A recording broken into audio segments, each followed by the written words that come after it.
Rencana saya untuk menceraikan suami saya yang berkhianat terpaksa berhenti ketika suami dari selingkuhannya datang menemui saya. Dia menawarkan 1,5 triliun dengan syarat aneh. Saya harus menunda perceraian selama 3 bulan. Apa rencana sebenarnya di balik tawaran gila ini? Malam itu, langit Jakarta seolah mengerti gejolak hati saya.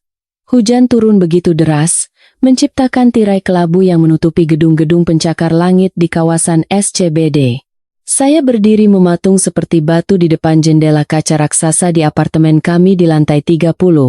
Di bawah sana, jalanan mulai padat oleh kemacetan jam pulang kerja. Lampu-lampu kendaraan berpendar di atas aspal yang basah, melukiskan sebuah lukisan abstrak yang muram. Biasanya di jam seperti ini, saya akan sibuk di dapur, menyiapkan makan malam istimewa untuk suami saya, Bima Prakoso. Saya memastikan semuanya sempurna, mulai dari kebersihan rumah, aromaterapi yang menenangkan, hingga makanan favoritnya.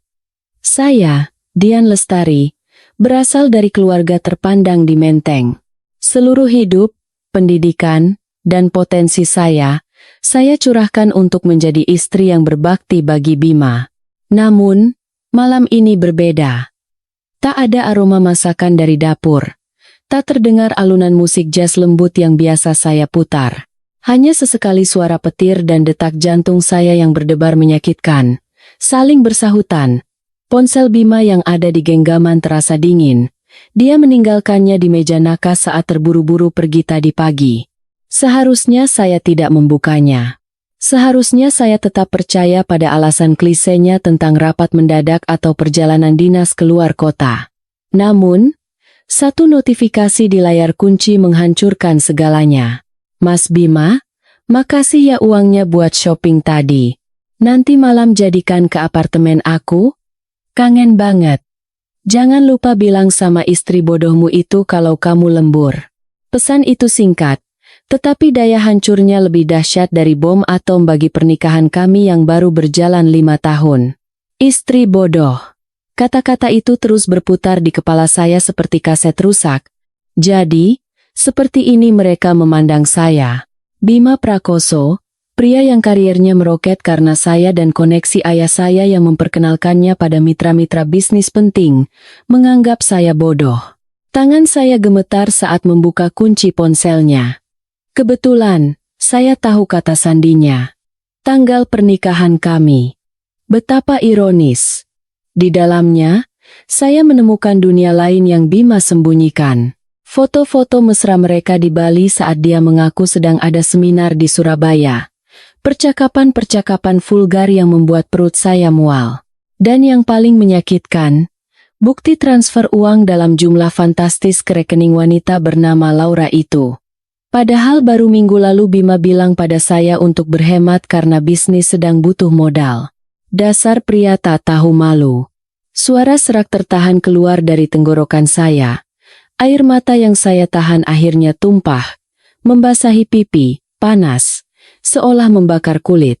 Saya melemparkan ponsel itu ke atas sofa kulit mahal buatan Italia. Saya tak perlu melihat lebih jauh. Buktinya sudah lebih dari cukup. Harga diri saya sebagai seorang wanita, seorang istri, dan putri dari sebuah keluarga terpandang telah diinjak-injak tanpa ampun. Dengan langkah berat, saya berjalan ke kamar tidur. Dari dalam lemari, saya mengeluarkan sebuah koper besar. Malam ini saat Bima pulang, saya akan melemparkan surat gugatan cerai ke wajahnya. Saya akan pergi. Tak peduli jika saya harus kembali ke rumah orang tua saya di Menteng dengan label janda. Lebih baik hidup sederhana daripada di dalam kemewahan yang dibangun di atas kebohongan. Namun, kondisi orang tua saya membuat hati ini berat. Bisnis ayah sedang merosot tajam. Rumah peninggalan kakek di Menteng terancam disita oleh bank. Selama ini, saya berharap kesuksesan Bima bisa membantu memulihkan kejayaan keluarga kami. Tapi nyatanya, dia malah menghamburkan uang itu untuk selingkuhannya. Bel apartemen berbunyi, membuyarkan lamunan saya. Saya terkejut. Apa Bima menyadari ponselnya tertinggal dan pulang lebih awal? Amarah seketika membuncah di dada. Bagus. Semakin cepat dia kembali, Semakin cepat saya bisa menyingkirkannya dari hidup saya. Dengan napas yang memburu, saya melangkah cepat ke pintu depan. Saya bahkan tidak repot-repot menyeka sisa air mata di wajah. Biar dia lihat, biar dia tahu betapa hancurnya saya. Saya membuka pintu dengan kasar. Kamu. Kalimat saya terputus. Orang yang berdiri di ambang pintu bukanlah Bima. Di hadapan saya, berdiri seorang pria jangkung yang sepertinya berusia awal 30-an. Dia mengenakan setelan jas hitam yang terlihat sangat mahal, meskipun kini basah kuyup oleh hujan. Tetesan air jatuh dari ujung rambutnya yang legam ke bahunya yang kokoh. Wajahnya tampan, dengan rahang tegas dan hidung mancung. Tetapi ekspresinya sedingin es. Matanya menatap tajam, seolah bisa menembus seluruh jiwa saya dalam hitungan detik. Aura kekuasaan yang kuat memancar darinya membuat saya secara naluriah mundur selangkah. Ibu Dian Lestari? Suaranya rendah dan dalam, penuh wibawa. Itu bukan pertanyaan, melainkan sebuah pernyataan. Saya menelan ludah, mencoba mengumpulkan sisa keberanian. Ya, benar. Anda siapa? Kalau mencari suami saya, dia tidak. Pria itu tidak langsung menjawab. Dia hanya menatap saya. Lalu tatapannya beralih ke tangan saya yang masih gemetar, dan kemudian ke mata saya yang bengkak. Sudut bibirnya sedikit terangkat, membentuk senyum tipis yang sinis. Saya tahu suami Anda tidak di rumah. Dia sedang di Plaza Indonesia, membelikan istri saya tas Hermes. Ucapnya datar. Jantung saya serasa berhenti berdetak. Anda, Adrian Santoso, katanya singkat. Seolah nama itu saja sudah cukup untuk menjelaskan segalanya. Dan memang benar. Siapa yang tidak kenal Adrian Santoso? Pemilik SG Group, konglomerat muda yang sering menghiasi sampul majalah bisnis sebagai salah satu orang terkaya di Indonesia. Terlahir kaya, berkuasa, dan sangat menjaga privasi. Tipikal anak sultan sejati. Tunggu dulu. Tadi dia bilang apa? Istri Anda. Laura? Gumam saya. Saat kepingan-kepingan teka-teki mengerikan ini mulai menyatu. Laura Wijaya adalah istri Anda. Adrian mengangguk pelan. Dia tidak terlihat marah atau sedih.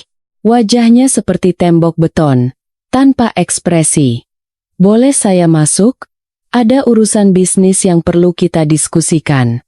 Ini bukan pembicaraan yang bisa dilakukan di depan pintu. Saya ragu sejenak. Mempersilakan pria asing masuk ke apartemen saat suami tidak ada adalah hal yang tidak pantas. Tapi setelah apa yang baru saya ketahui tentang Bima, norma-norma semacam itu terasa tidak ada artinya lagi. Lagi pula, pria ini adalah korban yang sama seperti saya. Silakan masuk. Akhirnya saya berkata, membuka pintu lebih lebar. Adrian melangkah masuk. Saat dia melewati saya bisa mencium aromanya. Campuran aroma hujan, tembakau mahal, dan parfum pria beraroma woody. Dia tampak sama sekali tidak terkesan dengan interior apartemen kami, yang menurut saya cukup mewah. Mungkin bagi orang seperti Adrian Santoso, tempat ini tak lebih dari sebuah gudang. Dia berdiri di tengah ruang tamu dan menolak saat saya persilakan duduk. Matanya menyapu ruangan, lalu berhenti tepat di ponsel Bima yang tergeletak di sofa. Jadi Anda sudah tahu semuanya, katanya, tanpa menoleh ke arah saya. Baru saja, jawab saya getir. Dia meninggalkan ponselnya. Adrian menoleh pada saya. Kilat dari luar jendela menerangi separuh wajahnya, membuatnya tampak semakin misterius. Lalu, apa rencana Anda sekarang? Menangis, berteriak, lalu menuntut cerai? Itu bukan urusan Anda, tukas saya tajam. Tapi ya, saya akan menceraikannya malam ini juga. Saya tidak bisa hidup sehari pun lagi dengan seorang pengkhianat. Jangan, potong Adrian cepat. Saya mengerutkan kening, bingung. Maaf, tapi siapa Anda melarang saya? Adrian melangkah mendekat. Jarak kami kini hanya sekitar 1 meter.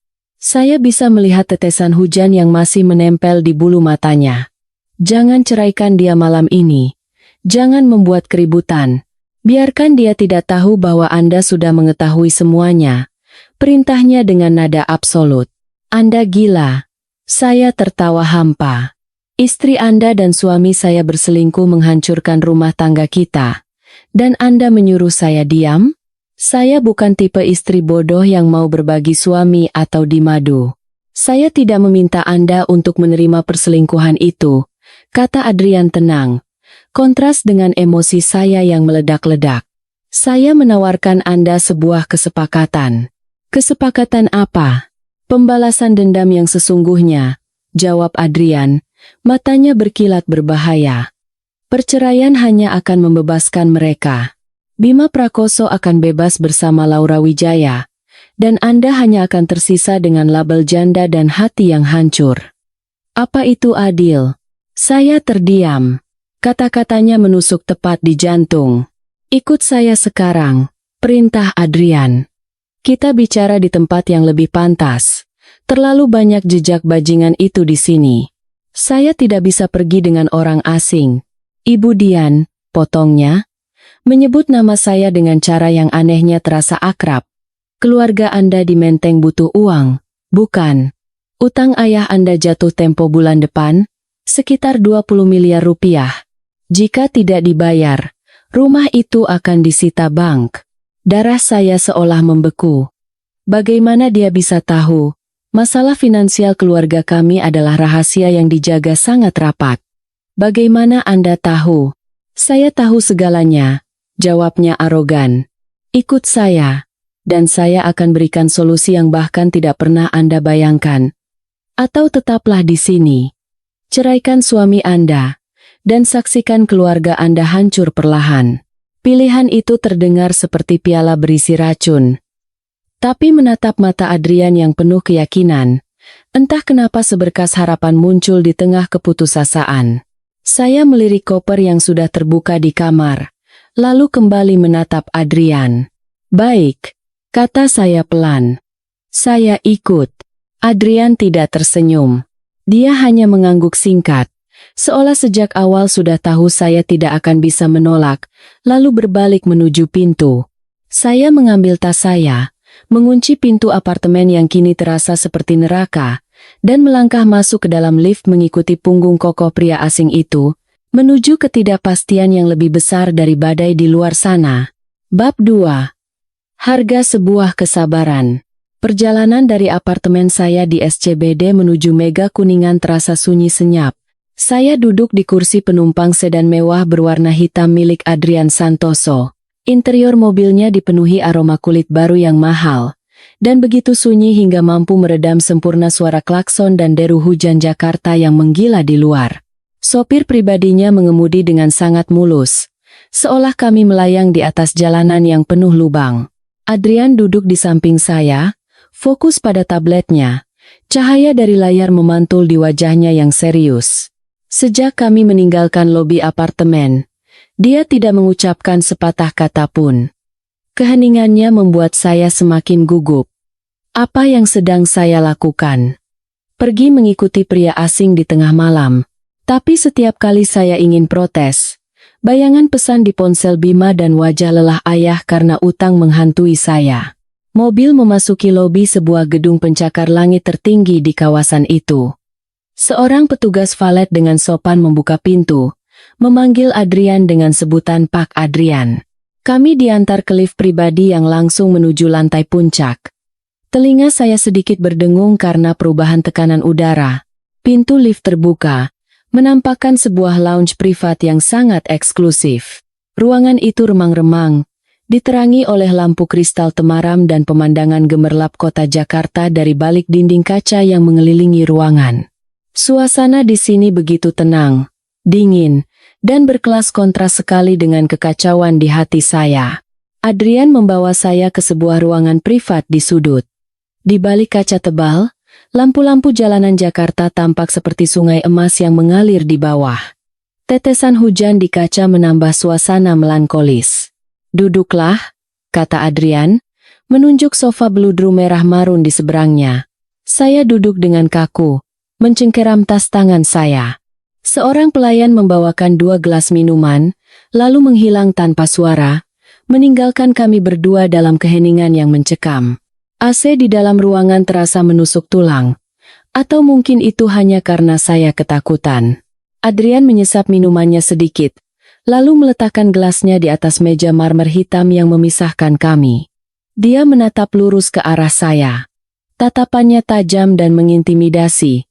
Kita langsung ke intinya, katanya dengan suara bariton yang tenang. Dia mengeluarkan buku cek dan sebuah pulpen emas dari saku dalam jasnya. Dia menulis sesuatu dengan cepat, merobek selembar, dan meletakkannya di hadapan saya. Ambil. Dengan ragu, saya menatap kertas itu. Perlahan, saya mengulurkan tangan dan mengambil cek tersebut. Mata saya terbelalak melihat deretan angka 0 yang tertulis di sana. Saya harus menghitungnya 2 kali untuk memastikan saya tidak salah lihat. 1.500.000. 1,5 triliun rupiah. Tangan saya gemetar hebat hingga cek itu jatuh kembali ke atas meja. Apa maksudnya ini? Tanya saya dengan suara tercekat. Itu harga Anda. Atau lebih tepatnya, harga waktu Anda. Jawab Adrian enteng, seolah uang sebanyak itu tak berarti apa-apa baginya. Dengan uang itu, Anda bisa melunasi semua utang keluarga Anda, menebus aset yang diagunkan, dan menjamin kehidupan Anda serta orang tua Anda sampai 7 turunan. Saya menelan ludah, mencoba memahami situasi gila ini. Apa yang Anda inginkan dari saya? Saya bukan pelacur. Adrian tertawa kecil. Tapi tawa itu tidak sampai ke matanya. Saya tidak tertarik dengan tubuh Anda, Bu Dian. Yang saya butuhkan adalah status Anda sebagai istri Bima Prakoso. Dia bersandar di sofa dan melipat tangannya. Seperti yang saya bilang, Laura adalah istri saya. Pernikahan kami hanya di atas kertas. Sebuah aliansi bisnis antara SG Group dan keluarga besar Laura. Tapi dia melanggar kontrak dengan berselingkuh secara terang-terangan, mencoreng nama baik saya dan keluarga saya. Dan Bima Prakoso yang ambisius tapi gegabah itu adalah pasangannya. Kalau begitu ceraikan saja Laura. Kenapa melibatkan saya? Tuntut saya. Karena dalam bisnis, waktu adalah segalanya. Saat ini saya sedang dalam proses merger dan akuisisi besar yang melibatkan keluarga Laura. Jika saya menceraikannya sekarang atau skandal perselingkuhan ini meledak, harga saham perusahaan kami akan anjlok dan kesepakatan itu bisa batal. Kerugiannya akan jauh lebih besar dari angka di cek itu. Adrian mencondongkan tubuhnya ke depan. Tatapannya semakin intens. Saya butuh 3 bulan. 3 bulan untuk menyelesaikan urusan bisnis saya dan mengamankan aset saya dari gugatan harta gono gini. Selama 3 bulan itu, saya butuh situasi yang tenang, tanpa skandal, tanpa perceraian. Saya mulai mengerti kemana arah pembicaraannya, meskipun sulit dipercaya. Jadi, tugas Anda sederhana, lanjut Adrian. Jangan ceraikan suami Anda sekarang. Pulanglah ke rumah dan bersikap seolah tidak terjadi apa-apa. Jadilah istri yang manis, penurut, dan bodoh seperti yang mereka kira. Biarkan mereka merasa aman dalam perselingkuhan mereka. Anda ingin saya buta dan tuli, hidup satu atap dengan pria yang mengkhianati saya dan berpura-pura bahagia? Itu penyiksaan. Seru saya emosional.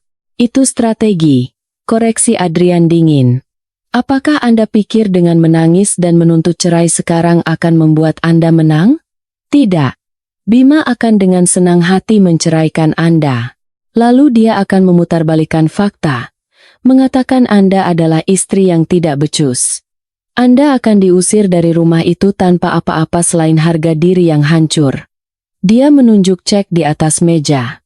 Tapi dengan uang ini dan kesabaran Anda selama 3 bulan, Anda bisa menghancurkannya di saat yang paling menyakitkan. Saat dia merasa berada di puncak dunia, saat dia pikir dia memiliki segalanya, kita akan menariknya jatuh bersama-sama. Saya menatap cek itu lagi. 1,5 triliun. Uang yang bisa menyelamatkan ayah saya yang nyaris terkena serangan jantung karena stres memikirkan utang. Uang yang bisa mengembalikan kehormatan keluarga kami. 3 bulan?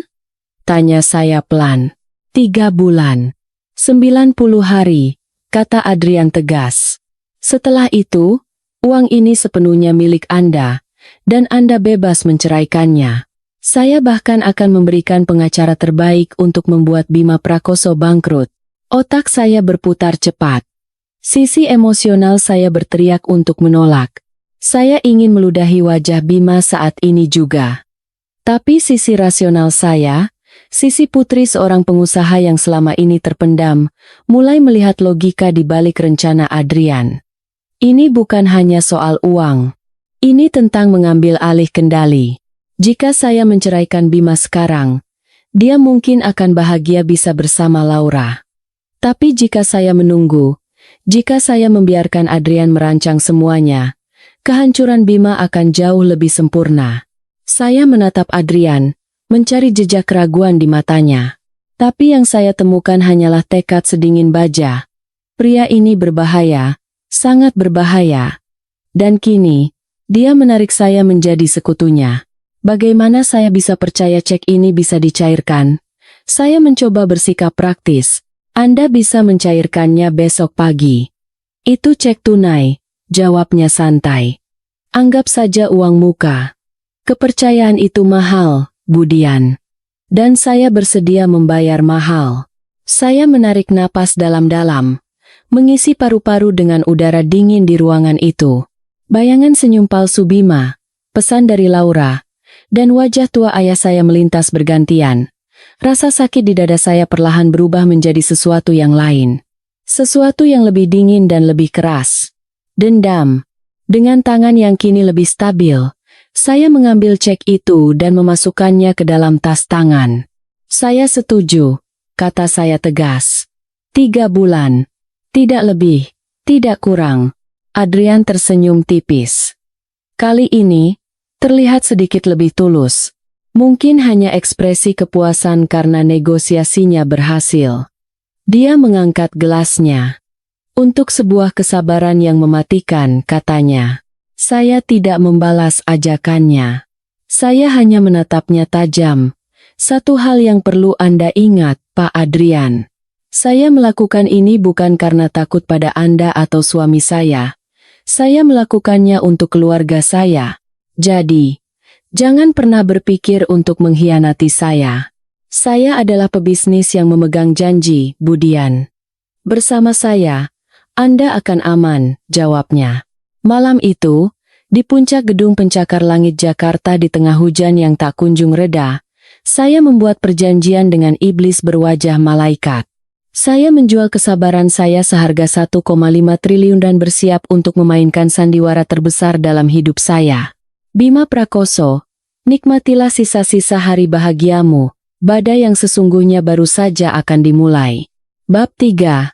Sandiwara dimulai. Pagi itu, matahari Jakarta bersinar terik, seolah mengejek sisa-sisa badai yang semalam berkecamuk di hati saya. Panasnya menembus jendela kaca kamar utama kami di SCBD, menciptakan udara gerah yang tak bisa sepenuhnya dihalau oleh AC yang menyala maksimal. Saya duduk di tepi ranjang ukuran king size, menatap pantulan diri saya di cermin meja rias. Lingkaran hitam di bawah mata saya masih samar terlihat meski sudah saya tutupi dengan concealer mahal.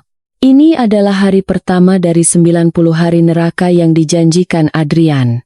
Terdengar deru mesin mobil sport memasuki garasi. Bima. Suami saya sudah kembali. Jantung saya berdebar kencang.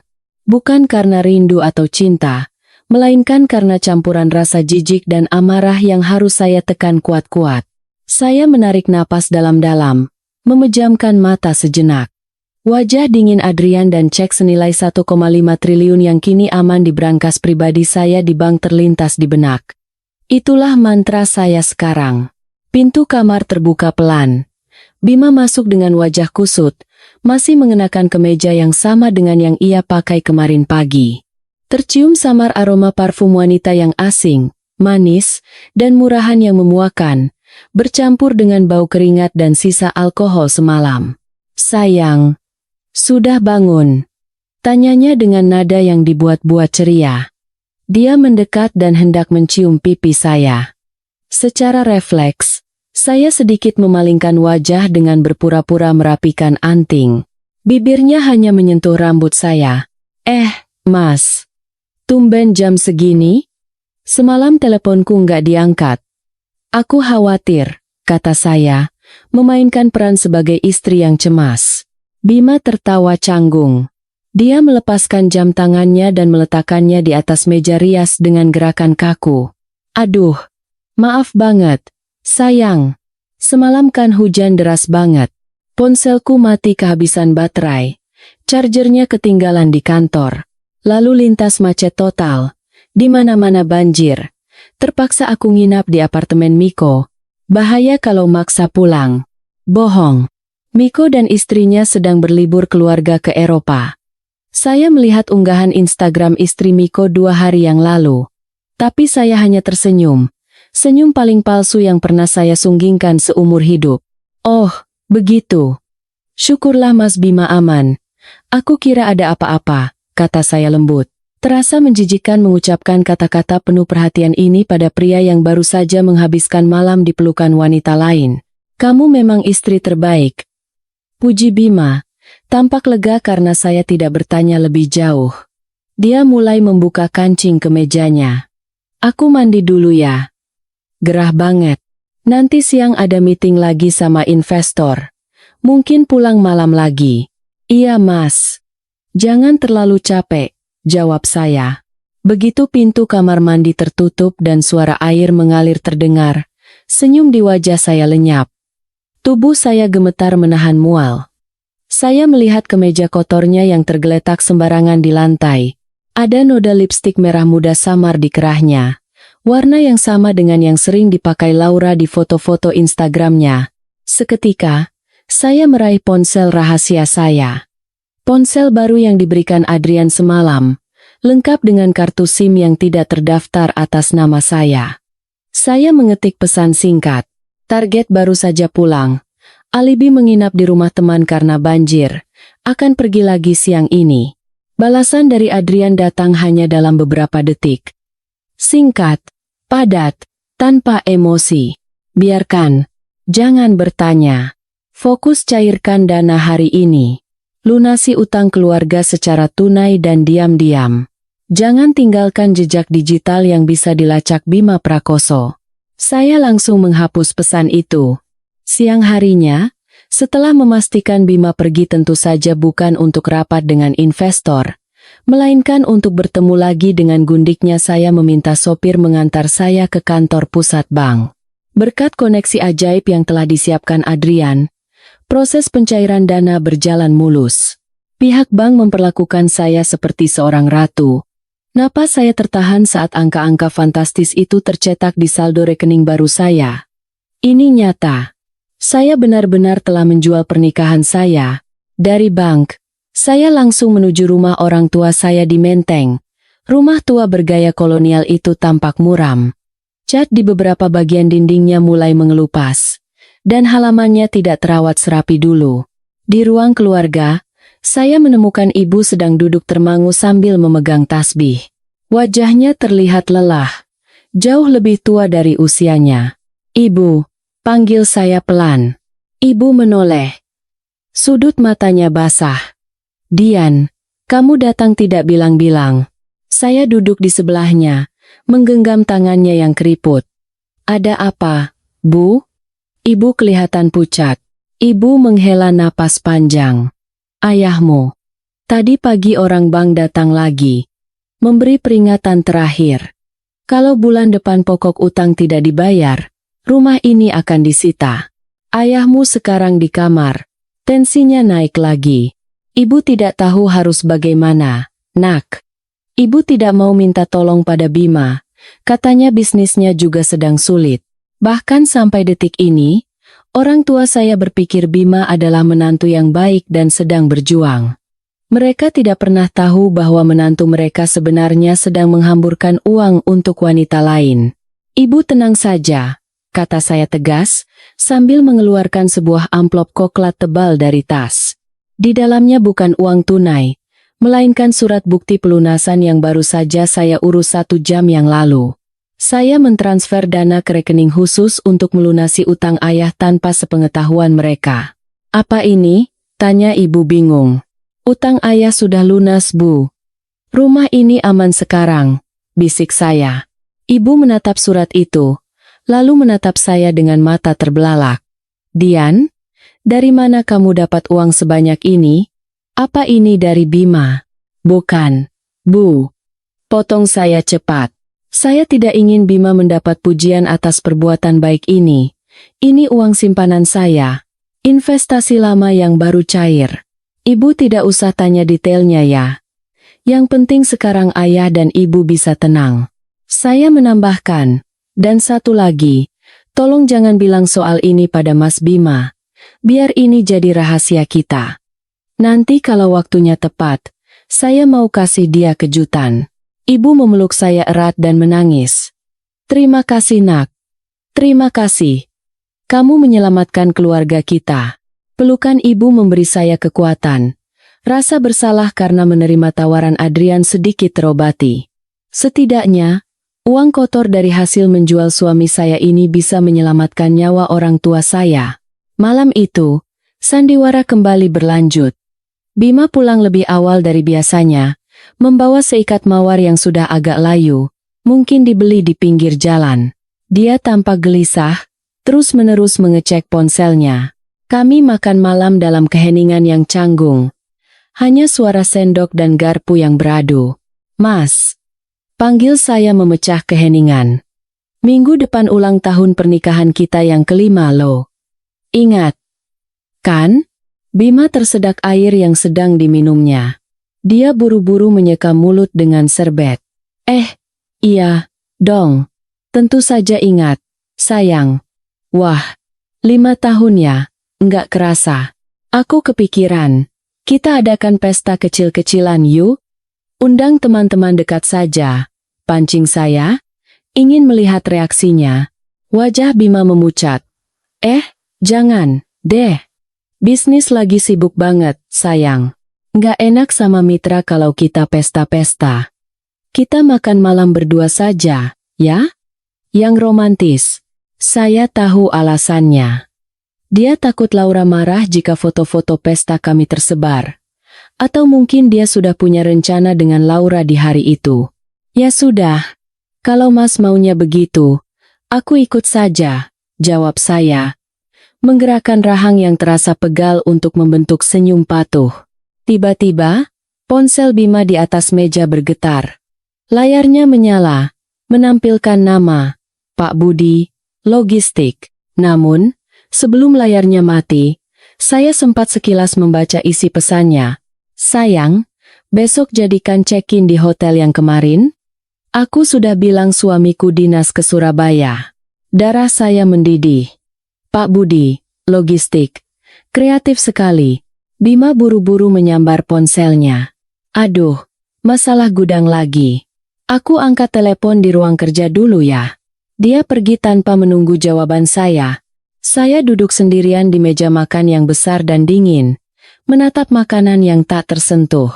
Mata saya menatap tajam punggung suami saya yang menjauh. Nikmatilah kebohonganmu sepuasnya, Mas. Karena setiap detik yang berlalu, aku sedang mengasah pisau yang diberikan Adrian Santoso. Pisau yang nantinya akan menebas habis kebahagiaanmu. Bab 4. Pelajaran di Pulau Dewata. 1 bulan berlalu. Hidup saya terbagi menjadi 2 dunia yang sangat kontras. Di siang hari, saya adalah Dian Lestari, istri penurut yang menghabiskan waktu di rumah atau mengurus keperluan rumah tangga. Namun, di sela-sela itu, saya memasuki dunia Adrian Santoso. Hari ini, Adrian membuat janji temu di sebuah galeri seni modern di kawasan Kemang. Galeri ini milik salah satu sepupunya dan hari ini ditutup untuk umum dengan alasan kurasi privat. Tempat yang sempurna, tenang, artistik, dan jauh dari radar Bima atau Laura yang lebih suka menghabiskan waktu di mall atau kelab malam. Saya tiba mengenakan gaun terusan sederhana berwarna biru dongker dan kacamata hitam besar. Adrian sudah menunggu di depan sebuah lukisan abstrak raksasa yang didominasi warna merah darah. Dia berdiri tegak dengan kedua tangan di saku celana abu-abunya. Sosoknya sendiri sudah seperti sebuah karya seni. Indah, namun tak tersentuh. Terlambat 5 menit, katanya tanpa menoleh. Meskipun sudah mendengar suara sepatu hak tinggi saya. Jalanan macet parah di tendean, jawab saya membela diri, sambil berdiri di sampingnya. Sepertinya ada demo buruh. Seorang ratu seharusnya bisa memprediksi kekacauan di kerajaannya, cibirnya. Namun, suaranya tidak setajam saat pertama kali kami bertemu. Dia menoleh pada saya, mengamati penampilan saya dari ujung kepala hingga ujung kaki. Terlihat lebih segar. Sepertinya 1,5 triliun rupiah memang obat mujarab untuk kulit kusam. Jangan mengejek saya, Pak Adrian. Apa agenda kita hari ini? Tanya saya tak sabar. Adrian berjalan ke sebuah bangku panjang di tengah galeri. Di sana sudah ada sebuah tablet dan beberapa tumpuk dokumen. Pelajaran bisnis pertama, katanya sambil duduk dan menyilangkan kaki. Kenali musuhmu lebih baik daripada dia mengenal dirinya sendiri. Dia menyerahkan tablet itu pada saya. Layarnya menampilkan data keuangan perusahaan Bima, Prakarsa Jaya Group. Grafik berwarna merah yang menurun tajam mendominasi layar. Suami Anda bukan hanya seorang peselingkuh, tapi juga pebisnis bodoh. Bu Dian, jelas Adrian dingin. Lihat ini. Dia memalsukan laporan keuangan untuk mendapatkan pinjaman bank demi membiayai gaya hidupnya dan Laura. Dia menggunakan aset perusahaan sebagai jaminan pribadi. Secara hukum, ini penggelapan. Mata saya terbelalak membaca angka-angka itu. Dia juga mengagungkan gedung kantornya dan rumah kalian di SCBD. Tambah Adrian santai. Saya terkesiap. Rumah itu atas nama saya. Warisan dari nenek. Dia memalsukan tanda tangan Anda 3 bulan lalu. Notarisnya disuap. Notaris itu yang dicarikan oleh Laura. Ungkap Adrian. Fakta itu menghantam saya seperti palu godam. Bima benar-benar sampah. Dia tidak hanya mengkhianati saya secara emosional, tapi juga berencana merampok saya. Saya mengepalkan tangan hingga buku-buku jari saya memutih. Kita harus penjarakan dia. Tenang, kata Adrian sambil menyentuh tangan saya. Kontak kulitnya yang dingin anehnya meredakan amarah saya yang meledak. Jika kita lapor polisi sekarang, prosesnya akan panjang dan Bima akan mencari celah untuk lolos. Kita akan menggunakan cara yang lebih elegan. Bagaimana? Merger dan akuisisi, jawab Adrian. Matanya berubah seperti predator yang siap menerkam mangsa. Saat ini, melalui sebuah perusahaan cangkang, saya sedang diam-diam membeli utang-utang bank milik Bima.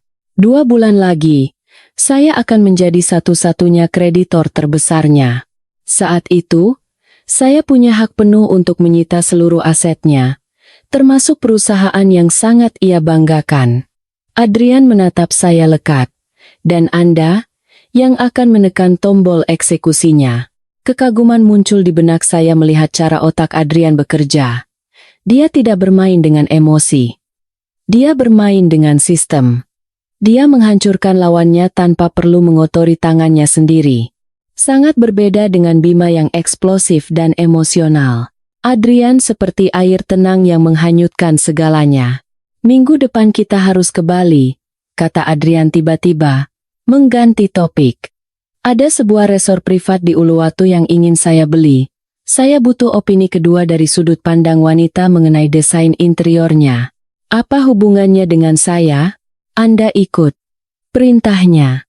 Anggap saja studi lapangan. Saya akan ajari Anda cara mengelola aset.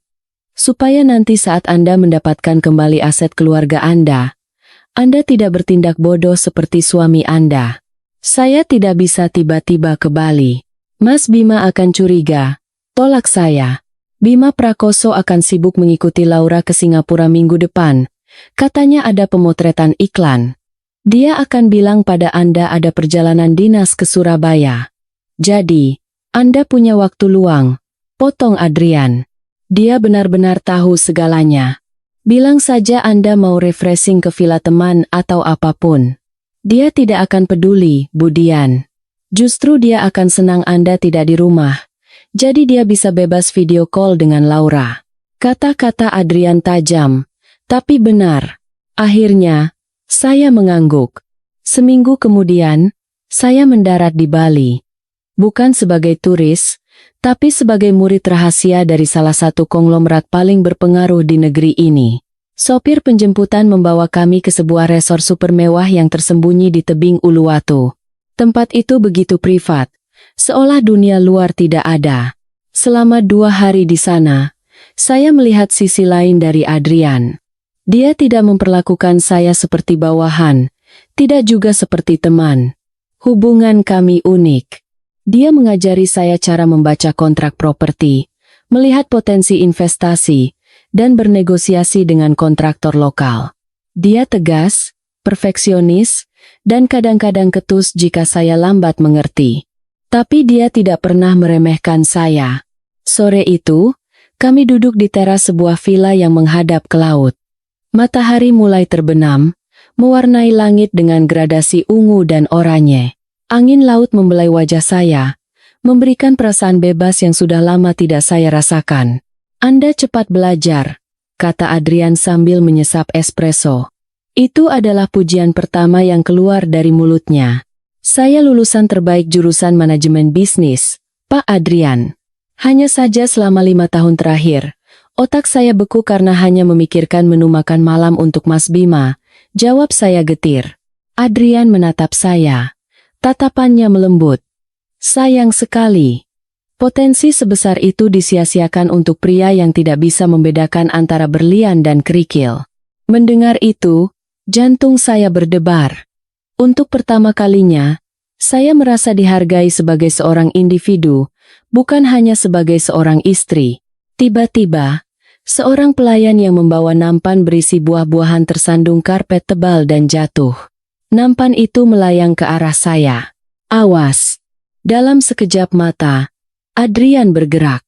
Dia menarik lengan saya dengan kuat, melindungi saya dengan tubuhnya. Buah-buahan dan pecahan piring berhamburan di tempat saya duduk beberapa detik yang lalu. Dada Adrian yang kokoh menempel di punggung saya, dan lengannya melingkar protektif di bahu saya. Aroma maskulin dan menenangkannya memenuhi indera penciuman saya. Waktu seolah berhenti. Kami terdiam dalam posisi itu selama beberapa detik. Saya bisa merasakan detak jantungnya yang tenang di punggung saya, kontras dengan jantung saya yang berpacu gila. Anda tidak apa-apa? Bisiknya di dekat telinga saya. Suaranya rendah dan serak, membuat bulu kuduk saya meremang. Saya sedikit memalingkan wajah dan menyadari wajah kami hanya berjarak beberapa senti. Saya bisa melihat pori-pori di kulitnya yang bersih dan matanya yang lega menatap saya dengan kekhawatiran tulus. Bukan tatapan pebisnis yang dingin, melainkan tatapan seorang pria pada seorang wanita. Saya tidak apa-apa, jawab saya gugup. Adrian perlahan melepaskan lengannya, berdiri, dan kembali ke mode dinginnya seolah tidak terjadi apa-apa, merapikan jasnya. Dia menegur pelayan itu dengan tegas tapi tidak kasar, dan memastikan tempat itu segera dibersihkan. Saya masih duduk termangu, memegangi dada. Momen singkat itu membuat saya menyadari sesuatu yang berbahaya. Bima mungkin telah menghancurkan hati saya, tapi Adrian mulai meresap masuk melalui celah-celah keretakan itu tanpa izin. Ini bukan bagian dari kontrak. Ini di luar skenario. Dan yang lebih menakutkan, saya tidak membencinya. Di Bali, aliansi kami telah membuka mata saya. Bima hanyalah masa lalu yang menyakitkan. Tapi Adrian, dia adalah teka-teki masa depan yang menakutkan sekaligus memesona. Saya harus berhati-hati. Jatuh cinta pada mitra bisnis dalam misi balas dendam adalah kesalahan fatal. Tapi saat saya melihat punggung kokoh Adrian yang berdiri menatap laut di ujung tebing, saya tahu hati saya mulai mengkhianati logika. Bab 5. Pesta topeng dan permainan pikiran. Pesta itu diadakan di Grand Ballroom sebuah hotel bintang 5 di Jakarta Pusat. Lampu gantung kristal raksasa tergantung megah di langit-langit, memantulkan cahaya keemasan ke seluruh penjuru aula yang dipenuhi kalangan jet set. Para wanita dalam gaun desainer seharga mobil keluarga tertawa renyah sambil memamerkan perhiasan berlian mereka. Para pria dalam setelan jas licin, sibuk membahas saham dan politik dengan gelas sampanye di tangan.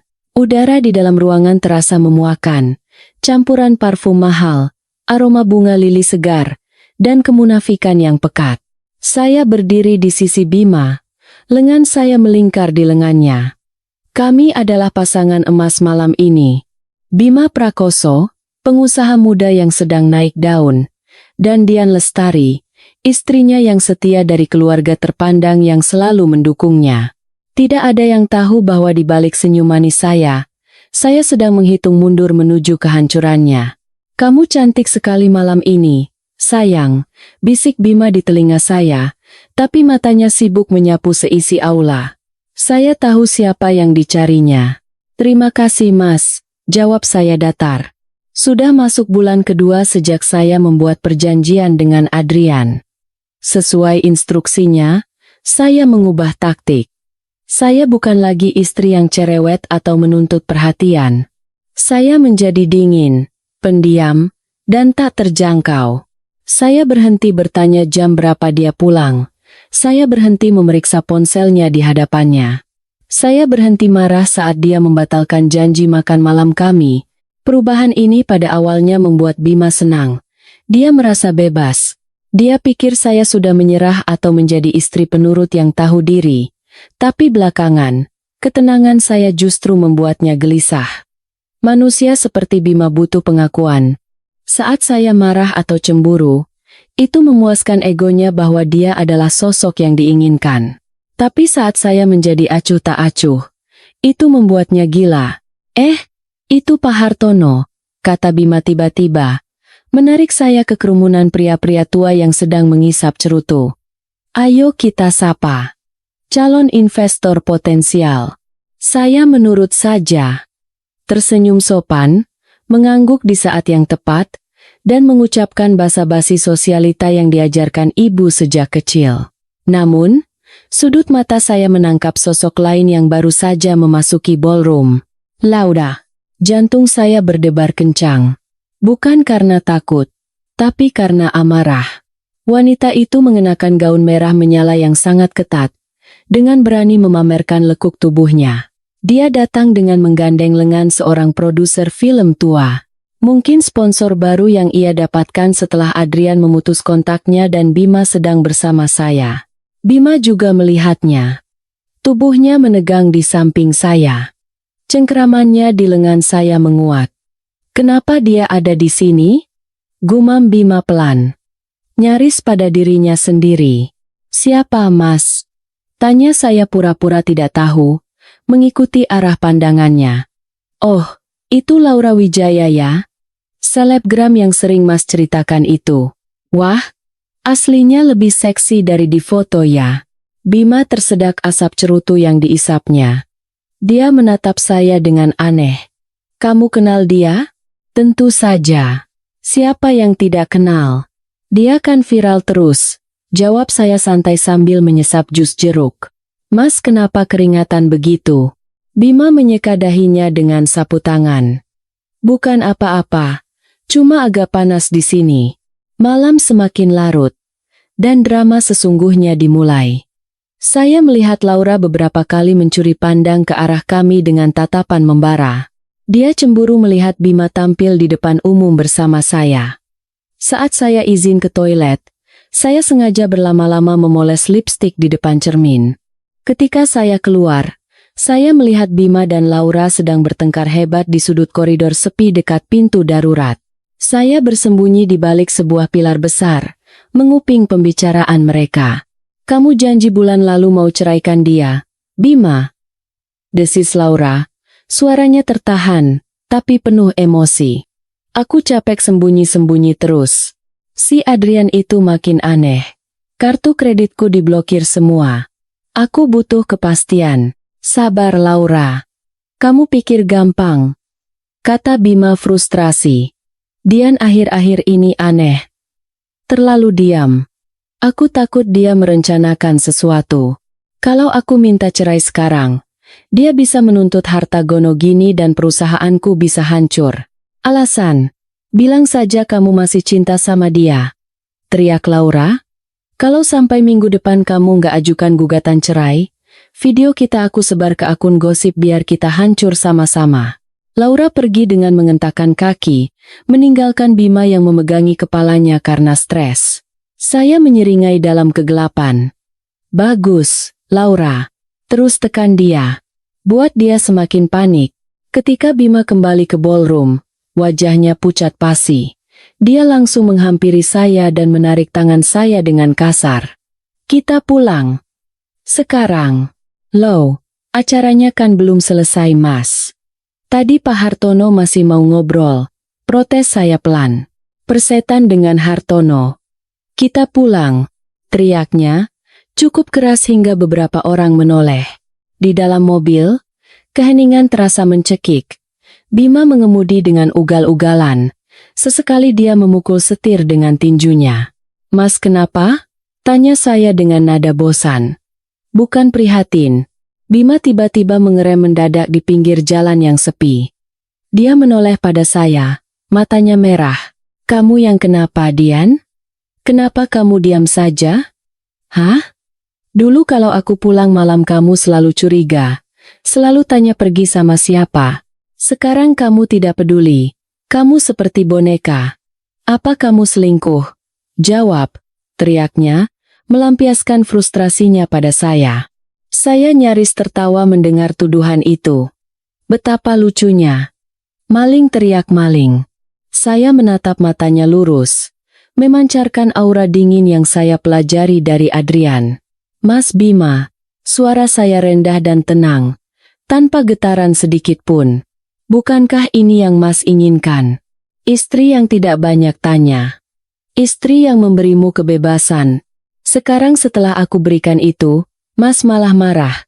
Sebenarnya apa mau Mas? Bima terdiam. Dia tampak bingung dengan reaksi saya yang tidak histeris. Dia mengharapkan saya menangis atau membela diri. Tapi saya justru membalikan pertanyaannya dengan logika dingin. Aku hanya merasa kita semakin jauh. Suaranya melemah. Mungkin itu hanya perasaan Mas karena pekerjaan sedang berat. Kata saya, menepuk-nepuk tangannya. Memperlakukan suami saya seperti atasan yang menenangkan bawahannya, bukan istri. Sudah. Jalan lagi. Aku mengantuk. Bima kembali menyetir. Tapi saya tahu pikirannya kalut. Tekanan dari Laura dan sikap dingin saya membuatnya paranoid. Dia merasa kehilangan kendali atas segalanya. Dan benar saja, keesokan harinya, mata-mata Adrian yang ditanam di perusahaan Bima melaporkan sebuah fakta krusial. Bima, yang terdesak oleh Laura dan takut saya menuntut harta Gonogini, melakukan kesalahan fatal. Dia memindahkan dana operasional perusahaan sebesar 50 miliar rupiah ke rekening pribadi di luar negeri yang ia anggap aman dan tidak bisa dilacak. Tujuannya adalah untuk menyembunyikan aset itu dari saya sebelum perceraian. Dia tidak tahu bahwa rekening di surga pajak itu dikelola oleh sebuah bank yang baru-baru ini saham mayoritasnya diakuisisi oleh SG Group. Sore itu, saya bertemu Adrian di apartemen rahasianya. Adrian tertawa terbahak-bahak setelah membaca laporan itu. Tawa yang langka, menyegarkan, dan terdengar jahat. Dia menggali kuburnya sendiri, kata Adrian sambil menuangkan anggur. Memindahkan aset perusahaan tanpa persetujuan RUPS ke rekening pribadi. Ini jelas-jelas penggelapan dalam jabatan. Dan karena dilakukan dalam keadaan panik, jejak digitalnya sangat berantakan. Adrian memberikan segelas anggur pada saya. Matanya berbinar penuh kemenangan. Selamat, Bu Dian. Suami Anda baru saja menyerahkan lehernya ke tiang gantungan. Tinggal menunggu 1 bulan lagi bagi kita untuk menarik pelatuknya. Saya menyesap cairan merah pekat itu. Rasanya pahit, namun meninggalkan sisa rasa manis di ujung lidah. Seperti rasa balas dendam yang sedang kami racik. Kecurigaanmu benar, Bima Prakoso.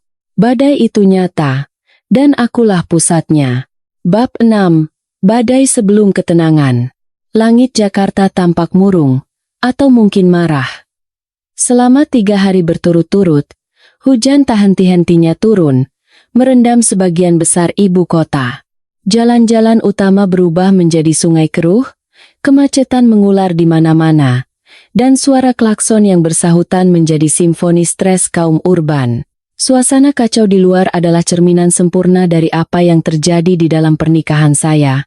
Ini adalah minggu terakhir. Minggu penentuan sebelum tenggat waktu 90 hari berakhir.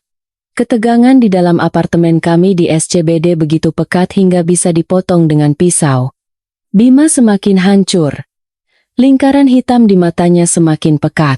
Dia sering melamun dan meledak-ledak karena hal sepele. Berkat sabotase diam-diam dari Adrian, bisnisnya mulai goyah, dan Laura semakin gencar menuntut kepastian hubungan. Sementara itu, saya harus bersikap ekstra hati-hati.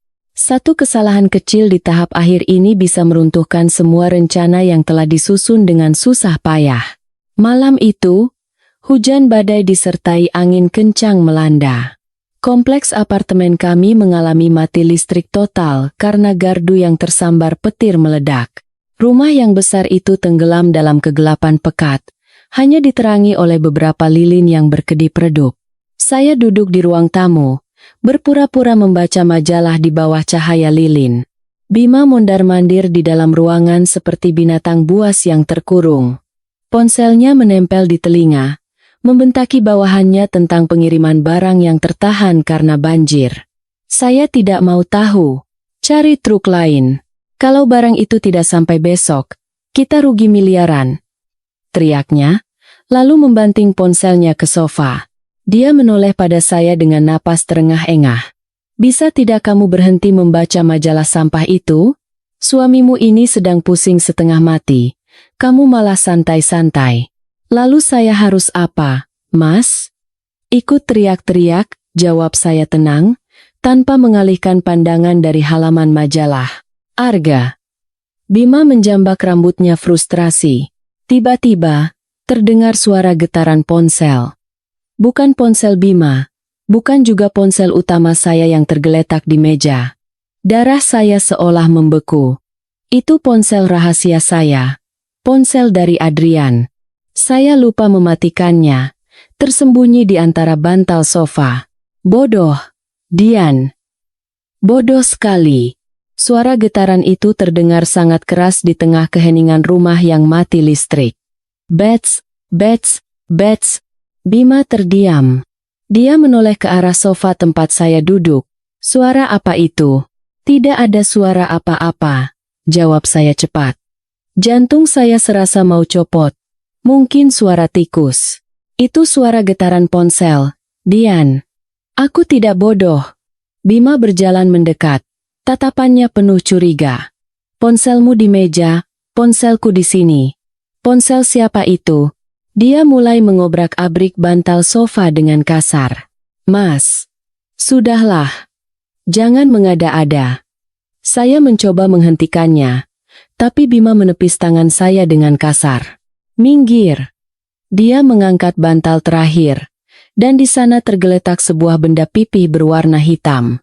Di tengah kegelapan, layarnya menyala menampilkan notifikasi pesan. Adrian S. besok jam 10 pagi, briefing terakhir. Jangan terlambat. Nama itu terlihat jelas. Adrian S. Dunia seakan runtuh di sekitar saya.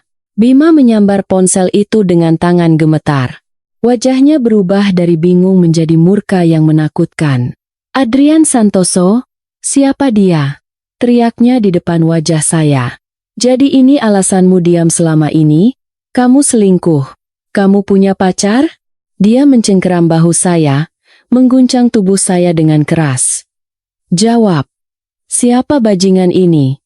Kamu main di belakangku, hah? Rasa takut menyelimuti saya. Bima yang sudah kalap bisa melakukan apa saja, tapi di saat yang sama, rasa jijik mencapai puncaknya. Dia, pengkhianat yang sesungguhnya, malah menuduh saya selingkuh. Lepaskan, Bima. Kamu menyakitiku, teriak saya, mencoba melepaskan diri. Tidak akan sampai kamu mengaku. Buka kuncinya. Aku mau lihat isinya. Dia menyodorkan ponsel itu ke wajah saya, memaksa saya membukanya. Tiba-tiba, terdengar suara pintu depan didobrak dengan keras. Brak! Suara kayu yang patah mengalahkan suara guntur di luar. Kami berdua terkejut dan menoleh. Di ambang pintu, berdiri seorang pria berbadan besar yang basah kuyup, diapit oleh dua pengawal berbadan tegap. Kilat dari luar menyinari siluetnya, membuatnya tampak seperti malaikat maut. Adrian! Bagaimana dia bisa ada di sini? Apa dia memasang alat penyadap dan tahu saya dalam bahaya?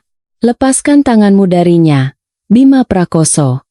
Suara Adrian rendah, tapi penuh dengan otoritas mematikan yang memenuhi ruangan. Bima terkesiap. Cengkeramannya di bahu saya melonggar. Dia menatap Adrian, lalu saya, lalu kembali ke Adrian. Anda, Adrian Santoso? Pemilik SG Group? Bima jelas mengenali wajah konglomerat yang sering ia kagumi di majalah. Kebingungan di wajahnya semakin dalam. Ada perlu apa Anda ke rumah saya? Dan kenapa Anda mengirim pesan pada istri saya? Adrian melangkah masuk dengan santai, seolah dia pemilik rumah ini. Kedua pengawalnya dengan cepat dan efisien memisahkan Bima dari saya. Bima didorong hingga terduduk di sofa seberang. Adrian berdiri di depan saya, menatap saya dengan tatapan yang tajam dan menilai. Anda gegabah. Budian, bisiknya. Cukup pelan agar hanya saya yang mendengar. Untung saya melacak GPS Anda dari jam tangan pintar yang saya berikan dan menyadari detak jantung Anda naik drastis. Saya tahu ada yang tidak beres. Dia kembali menoleh pada Bima yang masih syok. Istri Anda tidak selingkuh, Bima Prakoso. Dia bekerja untuk saya. Adrian berbohong. Tapi kebohongan yang terdengar sangat meyakinkan. Bekerja? Tanya Bima linglung. Bekerja apa malam-malam begini?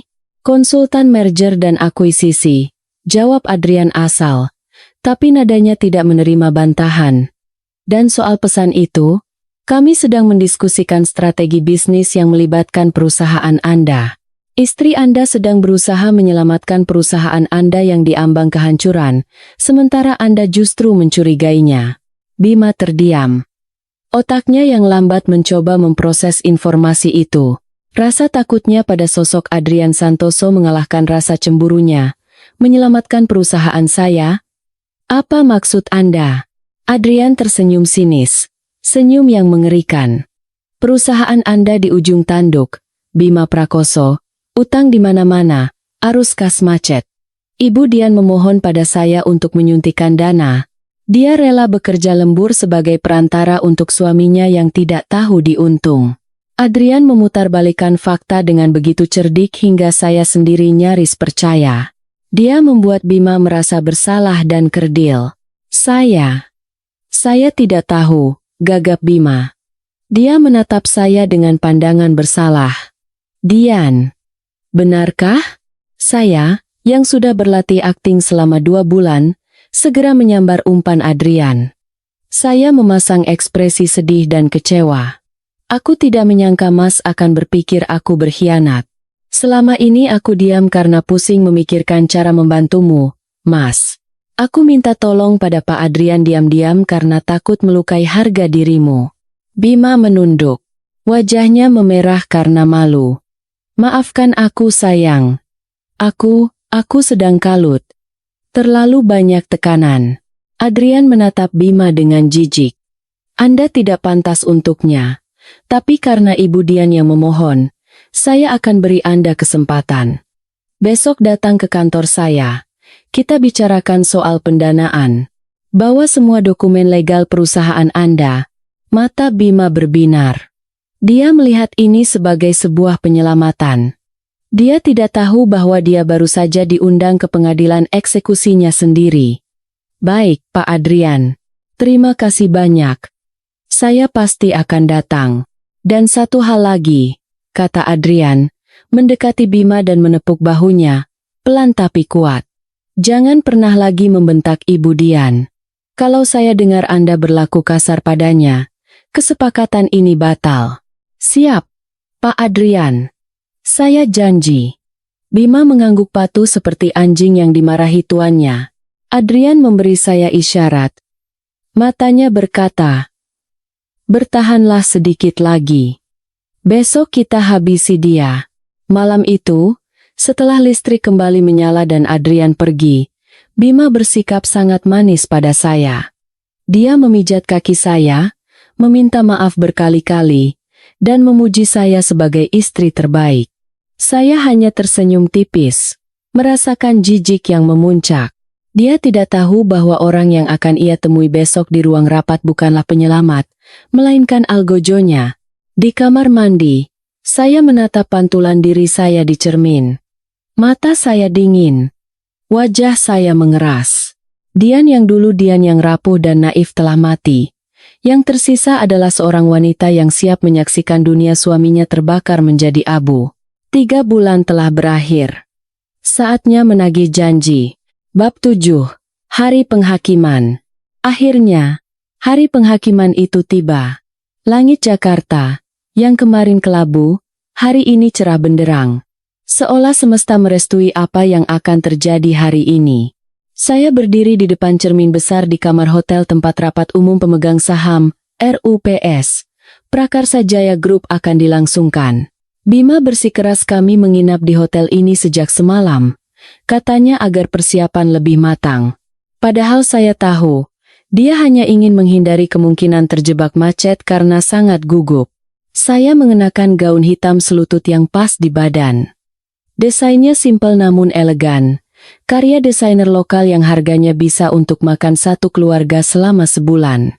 Di leher saya, tergantung kalung berlian. Bukan pemberian Bima, melainkan hadiah dari Adrian yang dikirim tadi pagi. Dengan kartu bertuliskan, "Merayakan kebebasanmu." Bima masuk ke kamar, sudah rapi dengan setelan jas terbaiknya. Wajahnya tegang, tapi matanya memancarkan keangkuhan. Dia merasa di atas angin. Dia yakin hari ini Adrian akan datang bak dewa penyelamat, menyuntikkan dana segar, menyelamatkan perusahaannya dari kebangkrutan, dan membuatnya terlihat hebat di depan para pemegang saham yang mulai meragukan kepemimpinannya. "Sudah siap, sayang?" tanyanya sambil merapikan dasi di depan cermin di sebelah saya. Dia tersenyum. Senyum yang sebentar lagi akan saya renggut selamanya. Hari ini adalah harinya. Begitu Adrian tanda tangan kontrak investasi, harga saham kita akan meroket. Semua orang yang meremehkanku akan bungkam. "Sangat siap, Mas," jawab saya tenang, sambil memoleskan lipstik merah pekat di bibir. Warna keberanian, warna darah. Kami berjalan menuju Grand Ballroom, koridor hotel yang berkarpet tebal meredam suara langkah kami. Bima menggenggam tangan saya erat, seolah saya adalah piala kemenangannya. Dia tidak tahu, piala itu sebenarnya adalah bom waktu. Ballroom sudah ramai. Puluhan pemegang saham, jajaran direksi, dan beberapa mitra bisnis duduk di meja-meja bundar yang tertata rapi. AC menyala maksimal, tapi saya bisa mencium aroma keringat dingin dan ketegangan yang menguar di udara. Gosip tentang kondisi keuangan perusahaan yang goyah sudah menyebar, dan hari ini mereka menuntut penjelasan. Bima naik ke podium dengan kepercayaan diri yang dipaksakan. Lampu sorot mengarah padanya. Dia memulai pidatonya, menunjukkan grafik-grafik pertumbuhan yang saya tahu sebagian besar adalah data yang dimanipulasi. "Bapak, Ibu, para pemegang saham sekalian," suara Bima menggema melalui pengeras suara. Saya tahu ada desas-desus yang beredar, tapi saya pastikan, Prakarsa Jaya Group sedang menuju era keemasan yang baru. Hari ini, saya akan mengumumkan kemitraan strategis dengan seorang investor raksasa yang akan membawa kita ke level internasional. Suara gumaman mulai terdengar di antara hadirin. Ada yang skeptis, ada yang menaruh harapan. "Siapa investornya, Pak Bima?" "Jangan cuma janji-janji," teriak salah satu pemegang saham minoritas yang vokal. Bima tersenyum lebar. "Tenang. Beliau sedang dalam perjalanan. Seseorang yang sangat Anda semua hormati." Tepat saat Bima menyelesaikan kalimatnya, pintu ganda ballroom yang besar dan berat terbuka perlahan. Semua kepala menoleh ke belakang. Suasana seketika hening. Adrian Santoso masuk. Aura pria itu sungguh luar biasa. Dia tidak berjalan. Dia berbaris. Di belakangnya, 6 orang pengacara dan asisten mengikuti, membawa tumpukan dokumen tebal. Adrian mengenakan setelan jas biru dongker buatan desainer Italia yang membalut tubuh kokohnya dengan sempurna. Wajahnya datar, dingin, dan mengintimidasi. Tak ada senyum ramah. Bima turun dari podium, menyambutnya dengan tangan terbuka seolah menyambut kawan lama. Selamat datang, Pak Adrian. Suatu kehormatan Anda bisa hadir. Adrian tidak menyambut uluran tangan Bima. Dia hanya melirik tangan itu sekilas, lalu berjalan melewatinya begitu saja menuju podium. Bima membeku, tangannya masih terulur di udara. Senyumnya perlahan luntur, digantikan kebingungan. Adrian berdiri di podium dan memegang mikrofon. Dia menyapu seluruh penjuru aula dengan tatapan setajam elang. Selamat pagi, suaranya rendah dan penuh wibawa. Seluruh hadirin terdiam seperti tersihir. Saya Adrian Santoso, dan saya di sini hari ini bukan sebagai mitra strategis atau investor. Jantung saya berdebar kencang. Inilah saatnya. Saya duduk tegak di kursi barisan depan, menahan napas. Per pagi ini jam 8, lanjut Adrian, sambil memberi isyarat pada asistennya untuk membagikan dokumen pada jajaran direksi. SG Group secara resmi telah mengakuisisi 85% utang Prakarsa Jaya Group dari 3 bank utama. Sesuai klausul perjanjian kredit yang ditandatangani oleh Bapak Bima Prakoso, prestasi yang terjadi selama 6 bulan terakhir memberikan hak kepada kreditor utama untuk mengkonversi utang menjadi saham. Suara riuh rendah meledak. Wajah Bima pucat pasi. Tunggu, Pak Adrian. Apa maksudnya ini? Bukankah kita sudah sepakat soal pendanaan? Adrian mengabaikannya.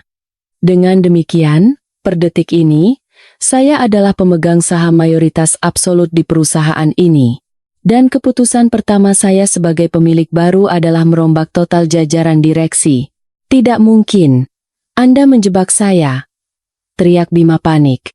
Dia mencoba naik ke podium, tapi 2 pengawal Adrian dengan mudah menahannya. Menjebak? Adrian menatap Bima dengan pandangan menghina. Yang menjebak Anda adalah ketidakbecusan Anda sendiri, Bima Prakoso. Anda memalsukan laporan keuangan, menggelapkan dana operasional untuk kepentingan pribadi, dan mengagunkan aset yang bukan milik Anda. Adrian menekan tombol di remote presentasi. Layar raksasa di belakang podium yang tadinya menampilkan grafik bisnis Bima berubah menjadi hitam sejenak, lalu mulai memutar sebuah video. Bukan video bisnis. Itu adalah rekaman CCTV dari sebuah kamar hotel mewah dan rekaman dari kamera tersembunyi di dalam mobil Bima. Kualitasnya sangat jernih. Di layar raksasa itu, terpampang jelas adegan Bima dan Laura sedang bermesraan. Suara tawa mereka, percakapan mereka tentang rencana menceraikan saya, dan hinaan mereka tentang saya dan Adrian terdengar jelas di seluruh ballroom. Si Dian itu bodoh sekali. Dia tidak tahu aku membelikanmu apartemen ini dengan uangnya, kan, sayang? Suara Bima di video terdengar jelas. Lalu Adrian, kapan kamu akan urus suami kakumu itu? Suara Laura menyahut. Tenang saja. Si Adrian itu sibuk kerja, tidak akan peduli. Nanti kalau perusahaanku sudah besar, aku akan tendang si Dian dan kita menikah. Hadirin terkesiap. Suara kaget, jijik, dan tawa sinis memenuhi ruangan. Kilatan lampu kamera dari para wartawan yang entah siapa mengundangnya, kini menyambar-nyambar wajah Bima yang sudah seputih mayat. Bima menatap layar dengan mata melotot. Dia menoleh ke arah saya. Dian, itu rekayasa. Dian, jangan percaya. Saya berdiri perlahan. Semua mata kini tertuju pada saya. Saya tidak menangis. Tak ada lagi air mata untuk pria ini. Saya berjalan mendekati Bima yang berdiri gemetar di dekat meja direksi. Langkah saya mantap. Suara sepatu hak tinggi saya yang mengetuk lantai marmer menjadi lagu kematian bagi pernikahan kami. Rekayasa, Tanya saya. Suara saya tenang, tapi tajam. Mikrofon di podium yang masih menyala memperkuat suara saya. Kamera itu. Aku yang memasangnya, Mas. Mata Bima membelalak seolah mau keluar dari rongganya. Apa? Saya membuka tas tangan saya dan mengeluarkan sebuah amplop coklat tebal. Amplop yang telah saya siapkan selama 3 bulan. 3 bulan yang lalu, saat pertama kali aku tahu kamu selingkuh, aku ingin menceraikanmu. Tapi aku menahannya, kata saya keras, agar semua orang mendengar. Aku menahannya bukan karena aku masih mencintaimu, tapi karena aku ingin melihat sejauh mana lagi kamu akan menghancurkan dirimu sendiri. Saya melemparkan amplop itu tepat ke dadanya. Dokumen-dokumen di dalamnya berhamburan ke lantai. Itu surat gugatan cerai, tanda tangani, perintah saya. Dan di dalamnya juga ada bukti-bukti penggelapan danamu. Pengacara Pak Adrian sudah menyerahkan salinannya ke kejaksaan tadi pagi. Jadi, setelah keluar dari sini, kamu mungkin tidak akan pulang ke rumah kita di SCBD, tapi ke sel tahanan. Bima jatuh berlutut. Kakinya seolah kehilangan kekuatan. Dia mencoba meraih tangan saya. Dian, tolong, aku suamimu. Ingat ibu. Ibu, jangan sebut nama ibu, teriak saya. Akhirnya emosi saya sedikit meledak. Kamu yang hampir membuat ibu dan ayah terusir dari rumah. Kamu yang mengagungkan warisan keluarga kami demi perempuan itu. Saya menarik napas. Kembali tenang. Saya menatapnya dari atas ke bawah. Pria yang pernah saya cintai, yang kini terlihat begitu menyedihkan dan kecil. Kita selesai, Bima Prakoso. Kamu kehilangan istri, perusahaan, dan harga dirimu dalam 1 hari. Nikmatilah. Saya berbalik dan menatap Adrian yang masih berdiri di podium. Dia menatap saya. Tidak ada senyum kemenangan yang berlebihan, hanya sebuah anggukan kecil penuh rasa hormat. Anggukan yang seolah berkata, "Kau berhasil." Tanpa menunggu lebih lama, saya berjalan keluar dari ballroom itu. Di belakang saya, terdengar suara kekacauan meledak. Jeritan Bima, teriakan para pemegang saham yang marah, dan samar-samar suara sirene polisi yang mendekat dari kejauhan. Saya berjalan melewati lobi hotel dan menghirup udara Jakarta yang panas. Tapi udara itu terasa begitu segar di paru-paru saya. Beban seberat 1,5 triliun ton baru saja terangkat dari pundak saya. Saya bebas. Benar-benar bebas. Epilog. Awal yang baru. 1 bulan kemudian. Pagi di Jakarta terasa berbeda. Mungkin karena hujan semalam telah membersihkan debu kota, atau mungkin karena hati saya akhirnya menemukan kedamaian. Saya duduk di sudut sebuah kafe kecil bergaya vintage di Menteng, tidak jauh dari rumah orang tua saya. Aroma kopi Arabica yang baru diseduh dan roti panggang memenuhi udara, menciptakan suasana yang nyaman dan menenangkan. Di tangan saya, ada koran pagi. Berita utama di halaman ekonomi masih membahas skandal besar Prakarsa Jaya Group. Wajah Bima terpampang di sana, mengenakan baju tahanan oranye. Berkat bukti-bukti sempurna yang dikumpulkan tim Adrian, persidangannya berjalan sangat cepat. Bima didakwa dengan berbagai pasal, mulai dari penggelapan dana perusahaan, penipuan, hingga pemalsuan dokumen. Nasib Laura tak kalah tragis.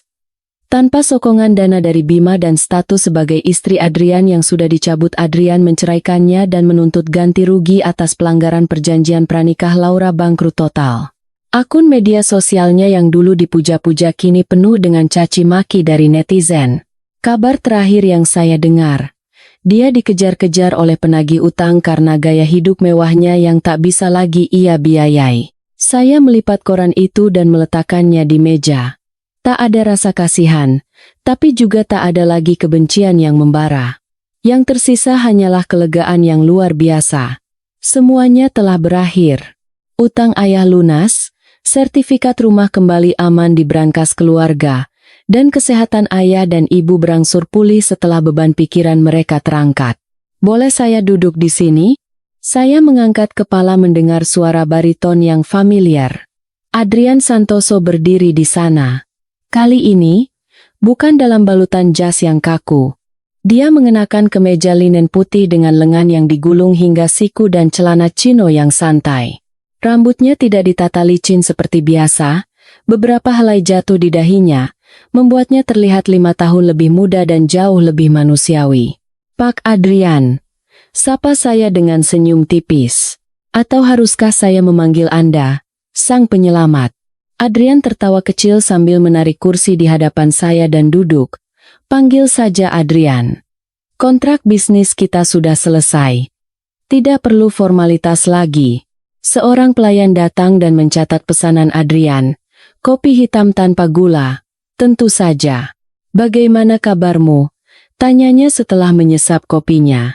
Matanya menatap saya lekat. Tatapan intens yang tak pernah berkurang sejak pertama kali kami bertemu. Jauh lebih baik dari 10 tahun terakhir. Jawab saya jujur.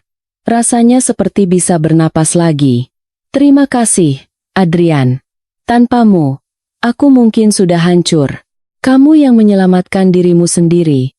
Dian, koreksi Adrian lembut. Saya hanya memberikan alatnya. Kamu yang punya keberanian untuk menggunakannya. Tidak banyak wanita yang bisa bertahan di bawah tekanan mental seperti itu selama 90 hari. Saya mengaduk cangkir cappuccino saya, menatap pusaran buih di atasnya. Jadi, ada urusan apa di kafe kecil di Menteng ini? Rasanya orang seperti Anda tidak punya waktu luang untuk sekadar minum kopi di pinggir jalan. Adrian bersandar di kursinya, memandang jalanan Menteng yang teduh oleh pohon-pohon besar. Sebenarnya, saya sedang mencari mitra baru. Mitra bisnis lagi? Alis saya terangkat. Maaf, tapi saya sudah pensiun dari dunia intrik korporat. Bukan bisnis, kata Adrian, kembali menatap saya. Kali ini, tatapannya berbeda. Lebih hangat, lebih dalam. Saya mencari mitra hidup. Jantung saya berdetak kencang. Aku tahu, lanjut Adrian, suaranya sedikit merendah. Awalnya aku mendekatimu murni karena perhitungan bisnis. Kamu adalah pion yang sempurna untuk menjatuhkan Bima dan melancarkan akuisisiku. Tapi selama 3 bulan itu, melihatmu menekan emosimu, melihat kecerdasanmu di Bali, melihat caramu berjuang melindungi keluargamu. Aku menyadari sesuatu. Dia mengulurkan tangannya di atas meja. Telapaknya menghadap ke atas, menunggu. Aku menyadari bahwa aku tidak ingin kemitraan ini berakhir, katanya. Aku ingin menulis babak baru, tanpa kontrak, tanpa batas waktu, tanpa kepura-puraan. Saya menatap tangan itu, tangan yang telah menarik saya dari jurang kehancuran, tangan yang dingin, namun memberikan rasa aman yang belum pernah saya rasakan. Pikiran saya melayang ke momen-momen kecil selama 3 bulan terakhir, saat dia melindungi saya di Bali. Saat dia mengirimkan makanan favorit saya ketika tahu saya stres menghadapi Bima, saat tatapan bangganya di ruang RUPS. Di balik topeng dinginnya, ada hati yang tulus yang selama ini tersembunyi di balik dinding kekuasaan. Apakah saya siap?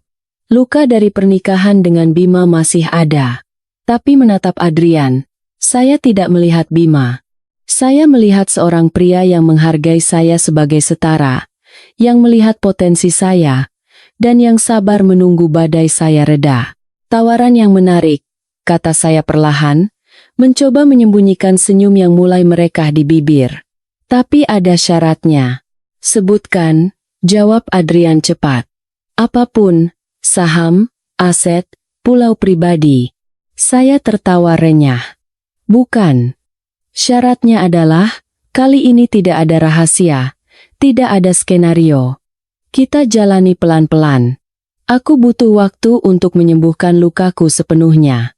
Adrian tersenyum.